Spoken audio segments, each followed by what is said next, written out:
평생을 누군가와 함께하며 살아온 당신에게 어느 날 찾아온 고요함은 참 낯설었습니다. 직장에서는 동료들 사이에서, 가정에서는 가족의 중심에서, 모임에서는 분위기를 맞추며 살아오셨죠. 그런데 왜 이제는 사람이 많은 곳보다 혼자 있는 시간이 더 편안해진 걸까요? 많은 분들이 모르시는 중요한 사실은 그것이 외로움이 아니라 당신의 마음이 보내는 건강한 신호일 수 있다는 것입니다. 은퇴한 가장도, 자녀를 떠나보낸 어머니도, 오랜 친구가 하나둘 멀어진 분도 모두 해당됩니다. 오늘 이 영상에서는 혼자가 편해지는 현상 뒤에 숨겨진 심리학과 뇌과학의 비밀을 알려드립니다. 이 비밀을 알고 나면 지금의 고요함이 전혀 새롭게 느껴질 것입니다. 우리는 흔히 혼자를 외로움이라 믿습니다. 하지만 현실은 정반대일 수 있습니다. 심리학에는 사회정서적 선택 이론이라는 것이 있습니다. 미국 스탠퍼드 대학교의 로라 카스텐슨 교수가 1992년에 처음 제안하고 30년 넘게 연구해 온 이론입니다. 이 이론의 핵심은 이렇습니다. 사람은 나이가 들수록 남은 시간이 줄어든다는 것을 본능적으로 감지합니다. 그리고 남은 시간이 제한적이라고 느끼면 우리는 자연스럽게 정서적으로 의미 있는 관계를 우선시하게 됩니다. 마치 이사를 앞두고 짐을 정리하듯 꼭 필요한 것만 남기고 나머지는 내려놓는 겁니다. 이것은 성격이 변한 것이 아닙니다. 우리의 동기와 우선순위가 더 현명해진 것입니다. 쓸데없는 만남에 에너지를 낭비하지 않겠다는 아주 자연스럽고 똑똑한 변화입니다. 65세 김 여사님의 이야기를 들어보겠습니다. 김 여사님은 30년 넘게 같은 동네에서 사셨습니다. 아파트 분여회, 등산 모임, 교회 봉사단까지 일주일에 모임이 4번이나 있었습니다. 그런데 3년 전 남편이 은퇴한 뒤부터 달라지기 시작했습니다. 모임에 나가기 전날이면 이상하게 피곤했습니다. 막상 나가면 웃고 떠들었지만 집에 돌아오면 온몸의 기운이 빠졌습니다. 김 여사님은 스스로를 의심했습니다. 내가 우울증인가? 사람이 싫어진 건가? 나이 들어 성격이 나빠진 건가? 하지만 그것은 병이 아니었습니다. 마음이 보내는 지극히 정상적인 신호였습니다. 62세 박 사장님의 경우는 조금 달랐습니다. 30년간 건설업을 하시며 매일 저녁이면 술자리가 있었습니다. 거래처 사장님들, 현장 소장들, 후배들까지 은퇴하고 나니 전화가 뚝 끊겼습니다. 처음에는 서운했습니다. 그 많던 사람들이 다 어디 가나 싶었습니다. 그래서 먼저 연락을 해봤습니다. 하지만 막상 만나면 할 이야기가 없었습니다. 예전에는 몇 시간이고 떠들었는데 이제는 30분이면 어색해졌습니다. 박 사장님은 그때 깨달으셨다고 합니다. 그 관계들은 진짜가 아니었구나. 일이라는 접착제가 사라지니 관계도 함께 사라진 것이었습니다. 지금 박 사장님의 연락처에는 딱 3명만 남아 있습니다. 그리고 그 3명과의 관계가 인생에서 가장 깊습니다. 카스텐슨 교수의 연구에 따르면 이것은 박 사장님만의 이야기가 아닙니다. 나이가 들수록 사람의 교류 범위는 자연스럽게 줄어듭니다. 하지만 줄어드는 것은 양이지 질이 아닙니다. 오히려 남은 관계의 깊이는 더 깊어집니다. 연구팀이 18세부터 94세까지의 참가자를 대상으로 경험 표지법이라는 방법을 사용해 조사한 결과 60대 이후의 사람들이 느끼는 정서적 만족도와 친밀한 관계의 질은 20대보다 오히려 높았습니다. 적은 수의 사람을 더 깊이 사랑하게 되는 것입니다. 그러니 관계가 줄어들었다고 자책하지 마십시오. 당신은 지금 인생에서 가장 의미 있는 선택을 하고 있는 중입니다. 이 현상은 부부 사이에서도 나타납니다. 70세 이 어르신 부부의 이야기입니다. 두 분은 결혼한 지 45년이 되셨습니다. 젊었을 때는 늘 싸우셨다고 합니다. 집안일 때문에, 돈 때문에, 자녀 교육 때문에. 그런데 자녀들이 모두 독립하고 둘만 남으니 이상한 일이 벌어졌습니다. 싸울 일이 줄었습니다. 아침에 같이 산책하고 저녁에 나란히 앉아 텔레비전을 봅니다. 대화가 많지는 않습니다. 하지만 옆에 있다는 것만으로 탄환합니다. 이 어르신은 말씀하셨습니다. 젊었을 때는 몰랐는데 옆에 사람이 있다는 것이 이렇게 큰 위로인 줄은 늙어서야 알았다고. 이것이 바로 사회 정서적 선택 이론이 말하는 핵심입니다. 양을 줄이고 질을 높이는 것. 나이가 들면서 우리는 자연스럽게 그 답을 찾아가게 됩니다. 그렇습니다. 나이가 들어 혼자가 편해진 것은 당신이 차가워진 것이 아닙니다. 더 깊은 관계를 선택할 수 있는 지혜가 생긴 것입니다. 하지만 이것만으로는 설명이 부족합니다. 혼자가 편해지는 현상에는 더 놀라운 뇌의 비밀이 숨어 있습니다. 두 번째 비밀은 뇌과학에 있습니다. 영국 옥스퍼드 대학교의 로빈 덤바 교수가 발견한 사회적 뇌 가설이 이것을 설명합니다. 덤바 교수는 인간의 뇌, 특히 심피질의 크기와 사회적 집단의 규모 사이에 밀접한 관계가 있다는 사실을 발견했습니다. 그 연구에 따르면 인간이 안정적으로 유지할 수 있는 관계의 수에는 한계가 있으며 그 숫자는 약 150명입니다. 이것을 덤바의 수라고 부릅니다. 그런데 여기서 중요한 것은 이 150명을 유지하는 데에도 뇌는 엄청난 에너지를 소모한다는 사실입니다. 사람을 만나고 표정을 읽고 감정을 맞추는 모든 행위가 뇌에게는 상당한 인지적 부담입니다. 58세 최 선생님의 이야기입니다. 초등학교 교사로 33년을 근무하셨습니다. 매일 30명의 아이들, 학부모, 동료 교사를 상대했습니다. 누구보다 사교적인 분이셨습니다. 퇴직 후 첫 한 달은 허전했습니다. 그래서 퇴직교사 모임에 가입하셨습니다. 그런데 이상한 일이 벌어졌습니다. 모임에 나가면 두통이 왔습니다. 사람들의 이야기를 듣는 것만으로도 머리가 무거웠습니다. 병원에 가셨더니 검사 결과는 정상이었습니다. 최 선생님이 겪은 것은 비유적으로 표현하면 사회적 피로였습니다. 33년간 수많은 관계를 유지하느라 에너지를 쏟아온 뇌가 드디어 쉬고 싶다는 신호를 보낸 것입니다. 마치 은퇴한 마라톤 선수의 무릎이 이제는 산책만 하고 싶다고 말하는 것과 같습니다. 67세 한 여사님도 비슷한 경험을 하셨습니다. 시어머니를 15년간 모셨습니다. 남편의 형제들 사이에서 중재 역할을 하셨습니다. 자녀 셋을 키우며 학교, 학원, 모든 관계를 관리하셨습니다.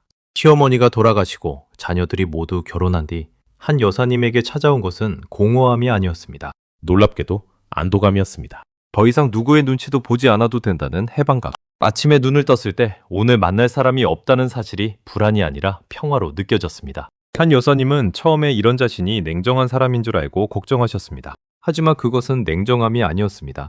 평생 사회적 관계에 에너지를 쏟아온 뇌가 드디어 자기 자신을 돌볼 시간을 요청한 것이었습니다. 범바 교수의 연구에 따르면 사회적 관계를 유지하는 데에는 심피지를 포함한 뇌의 여러 영역이 관여합니다. 건두엽, 축두두 정접합, 편도체 등이 함께 작동하여 상대의 감정을 읽고 적절한 반응을 만들어냅니다. 그런데 나이가 들수록 이러한 인지적 에너지의 배분이 자연스럽게 변합니다.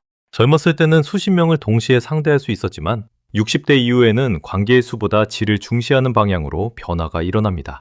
당신의 삶에서도 이런 순간이 있었을 겁니다. 모임 약속이 취소되었을 때 속으로 살짝 안도한 적, 전화벨이 울렸을 때 받기 전에 잠시 망설인 적, 명절이 다가올수록 마음이 무거워진 적, 그 모든 순간은 당신의 성격이 나빠진 것이 아닙니다. 오랫동안 관계에 에너지를 쏟아온 뇌가 당신에게 보내는 가장 솔직한 메시지입니다. 이제는 좀 쉬어도 됩니다. 라고 정리하겠습니다. 첫 번째 이론은 남은 시간을 감지한 우리가 자연스럽게 의미 있는 관계를 우선시한다는 것이었습니다. 두 번째 이론은 평생 관계 유지에 에너지를 쏟아온 뇌가 휴식을 요청한다는 것이었습니다. 두 이론 모두 같은 결론을 가리킵니다. 혼자가 편해진 것은 고장이 아니라 자연스러운 변화이자 회복의 과정일 수 있습니다. 하지만 여기서 끝이 아닙니다. 세 번째 이론은 더 놀랍습니다. 혼자 있는 시간이 당신의 뇌 건강에 실제로 도움이 될 수 있다는 연구 결과가 있습니다. 세 번째 비밀은 고독의 회복 효과입니다. 뇌과학에서 주목하는 개념 중에 디폴트 모드 네트워크라는 것이 있습니다. 워싱턴 대학교의 마커스 레이크 교수팀이 처음 발견한 이 뇌의 영역은 외부 과제에 집중하지 않을 때 오히려 활발하게 작동합니다. 최근 여러 연구에 따르면 조용히 혼자 있는 시간에 이 디폴트 모드 네트워크가 활성화되면서 자기 성찰, 기억의 정리, 감정의 통합이 이루어집니다. 쉽게 말하면 스마트폰을 충전기에 꽂아두면 자동으로 업데이트가 되는 것과 비슷합니다. 혼자 조용히 있는 시간이 뇌에게는 내면을 정리하는 시간인 셈입니다. 다만 이것은 자발적으로 선택한 고요함일 때에 해당됩니다. 원치 않는 고립은 오히려 뇌 건강에 해로울 수 있다는 점도 기억해 주십시오. 69세 정 어르신의 이야기는 가장 가슴 깊이 남습니다. 정 어르신은 아내를 5년 전에 먼저 보내셨습니다. 자녀들은 서울과 부산에 각각 살고 있습니다. 처음 1년은 지옥이었다고 하셨습니다. 아침에 눈을 뜨면 옆자리가 비어 있었습니다. 밥을 차려도 마주 앉을 사람이 없었습니다. 텔레비전 소리를 크게 틀어놓아야 집이 조금이라도 덜 비어 보였습니다. 그런데 2년째부터 조금씩 변하기 시작했습니다. 아침 산책이 습관이 되었습니다. 도서관에서 책을 빌려 읽기 시작했습니다. 저녁에 혼자 앉아 차를 마시며 하루를 돌아보는 시간이 생겼습니다. 그리고 3년째 정 어르신은 놀라운 말씀을 하셨습니다. 아이들에게는 미안한 말이지만 지금이 인생에서 가장 평화로운 시간이라고. 그것은 아내를 잊은 것이 아니었습니다. 혼자만의 시간 속에서 아내와의 추억을 더 깊이 간직할 수 있게 된 것이었습니다. 63세 윤 여사님의 이야기도 소개합니다. 윤 여사님은 3남매를 키우느라 자기 자신을 완전히 잊고 사셨습니다. 좋아하는 음악도 취미도 입고 싶은 옷도 없었습니다. 물어보면 늘 같은 대답이었습니다. 나는 아무것도 좋아하는 게 없어. 그런데 막내가 결혼하고 빈집이 된 뒤 어느 날 우연히 수채화 교실 전단지를 보셨습니다. 별 생각 없이 등록했습니다. 첫 수업에서 붓을 잡았을 때 윤 여사님의 손이 떨렸습니다. 30년 만에 처음으로 자기 자신만을 위한 시간을 보내는 것이었습니다. 지금 윤 여사님은 매주 2번 그림을 그리십니다. 혼자 조용히 캔버스 앞에 앉아있는 시간이 일주일 중 가장 행복한 시간이라고 하셨습니다. 뇌과학의 관점에서 이것을 설명하면 이렇습니다. 혼자 있는 시간에 디폴트 모드 네트워크가 활성화되면서 자기 성찰의 공간이 열리고 평소 묻혀있던 자신의 관심사와 감정을 다시 인식하게 되는 것입니다. 평생 남을 위해 꺼두었던 자기 자신이라는 안테나가 고요함 속에서 비로소 다시 켜진 것입니다. 이제 3가지 이론을 하나로 엮어보겠습니다. 첫째, 카스텐슨 교수의 사회정서적 선택 이론은 말합니다. 남은 시간이 제한적이라고 느끼면 우리는 자연스럽게 의미 없는 관계를 줄이고 소중한 관계에 집중합니다. 이것은 상실이 아니라 선택입니다. 둘째, 덤바 교수의 사회적 뇌 가설은 말합니다. 평생 관계 유지에 에너지를 쏟아온 뇌가 이제 휴식을 요청합니다. 이것은 노화가 아니라 회복입니다. 셋째, 디폴트 모드 네트워크 연구는 말합니다. 자발적으로 선택한 혼자만의 시간이 뇌의 자기 성찰 기능을 활성화하고 잃어버린 자기 자신을 되찾게 합니다. 이것은 외로움이 아니라 재발견입니다. 결국 핵심은 이것입니다. 나이 들어 혼자가 편해진 것은 삶이 당신에게 주는 소중한 선물일 수 있습니다. 평생 남을 위해 살아온 당신에게 이제는 당신을 위해 살아도 됩니다. 라고. 지금까지 이야기를 들으시며 당신의 삶은 어떠셨나요? 혹시 혼자가 편해진 자신을 이상하다고 생각하셨나요? 모임에 나가기 싫은 자신을 게으르다고 탓하셨나요? 사람이 줄어든 연락처를 보며 쓸쓸하다고 느끼셨나요? 이제 그 감정들을 내려놓으셔도 됩니다. 당신은 이상한 것이 아닙니다. 차가워진 것도 아닙니다.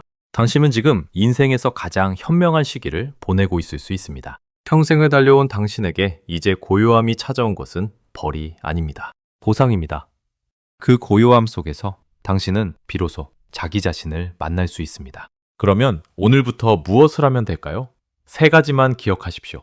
첫째, 관계를 정리하는 자신을 허락하십시오. 사회 정서적 선택 이론이 보여주었습니다. 관계가 줄어드는 것은 자연스러운 과정입니다. 오늘부터 억지로 연락하거나 의무감으로 나가는 모임 하나를 줄여보십시오. 둘째, 뇌에게 쉴 시간을 주십시오. 사회적 피로를 회복하려면 하루에 최소 30분, 아무도 만나지 않는 혼자만의 시간이 필요합니다. 산책이든 차 한잔이든 창밖을 바라보는 것이든 좋습니다. 핵심은 그 시간에 전화도 텔레비전도 없이 조용히 있는 것입니다. 셋째, 혼자 있는 시간에 자기 자신에게 질문하십시오. 나는 무엇을 좋아하는가? 나는 무엇을 할 때 마음이 편한가? 디폴트 모드 네트워크가 활성화되면 평소 의식하지 못했던 자기 자신의 목소리가 들리기 시작합니다. 다만 혼자 있는 시간이 편안함이 아니라 지속적인 외로움이나 우울감으로 느껴지신다면 전문가와 상담하시는 것을 권합니다. 자발적으로 선택한 고요함과 원치 않는 고립은 전혀 다른 것이니까요. 이 3가지를 실천하시면 놀라운 변화가 찾아옵니다. 먼저 만나는 사람은 줄었지만 남은 관계가 더 깊어집니다. 오랜 친구와의 대화가 예전보다 따뜻해집니다. 배우자와 나란히 앉아있는 것만으로 충분해집니다. 그리고 자녀들이 느낍니다. 부모님이 달라지셨다는 것을. 의존하지 않고 자기 삶을 충실히 사는 부모의 모습은 자녀에게 가장 큰 안도감을 줍니다. 놀랍게도 거리를 두었더니 자녀가 먼저 안부를 묻기 시작합니다. 필요해서가 아니라 진심으로 궁금해서. 무엇보다 아침에 눈을 떴을 때 오늘 하루가 기대되기 시작합니다. 누구를 만나야 해서가 아니라 나만의 시간이 기다리고 있으니까요. 오늘부터 바로 해보실 수 있는 것들을 정리합니다. 첫째, 오늘 저녁 식사 후 30분만 혼자 앉아보십시오. 텔레비전을 끄고 스마트폰을 내려놓고 조용히 차 한 잔을 드십시오. 아무 생각이 안 나도 괜찮습니다. 뇌가 스스로 내면을 정리하기 시작할 것입니다. 둘째, 이번 주 모임 중 가장 가기 싫은 모임 하나를 정중히 거절해 보십시오. 미안해하지 않으셔도 됩니다. 그 시간을 당신 자신에게 선물하는 것입니다. 셋째, 작은 수첩을 하나 준비하십시오. 그리고 매일 하나씩 오늘 내가 좋았던 순간을 적어보십시오. 혼자 마신 커피가 좋았다. 산책길 바람이 좋았다. 아무것도 안 해도 편했다. 이 작은 기록이 쌓이면 당신은 비로소 자기 자신이 무엇을 좋아하는 사람인지 알게 됩니다. 60년을 남을 위해 살아온 당신이 처음으로 자기 자신을 만나는 순간입니다. 사실 여기까지 들으신 당신에게 꼭 전하고 싶은 말이 있습니다. 그동안 참 고생 많으셨습니다. 가족을 위해 새벽같이 일어나셨습니다. 자식을 위해 하고 싶은 것을 참으셨습니다. 주변 사람들을 위해 웃고 싶지 않을 때도 웃으셨습니다. 그 모든 시간이 헛되지 않았습니다. 당신이 지켜온 것들은 지금도 세상 어딘가에서 빛나고 있습니다. 이제는 그 따뜻함을 당신 자신에게 돌려주셔도 됩니다. 아니, 돌려주셔야 합니다. 그것은 이기적인 것이 아닙니다. 당신이 받아마땅한 오래 미뤄두었던 보상입니다. 나이가 들어 혼자가 편해진 것은 삶이 당신에게 건네는 소중한 선물입니다. 평생 바깥을 향해 살아온 눈을 이제 안쪽으로 돌릴 시간입니다. 그 안쪽에는 당신도 몰랐던 여전히 따뜻하고 아름다운 사람이 있습니다. 우리 모두에게 가장 큰 위로와 힘이 되는 것은 결국 자기 자신입니다. 오늘 이 고요한 시간이 당신에게 가장 깊은 위로가 되기를 바랍니다. 오늘 이야기가 마음에 닿았다면 좋아요로 당신의 새로운 시작을 응원해주세요. 구독과 알림 설정으로 앞으로의 여정에도 함께해주세요. 혹시 주변에 혼자가 된 자신을 걱정하는 분이 계시다면 이 영상을 공유해주세요. 너는 이상한 게 아니야 라는 가장 따뜻한 선물이 될 것입니다. 당신의 평온한 오늘을 진심으로 응원합니다. 어른들의 심리였습니다.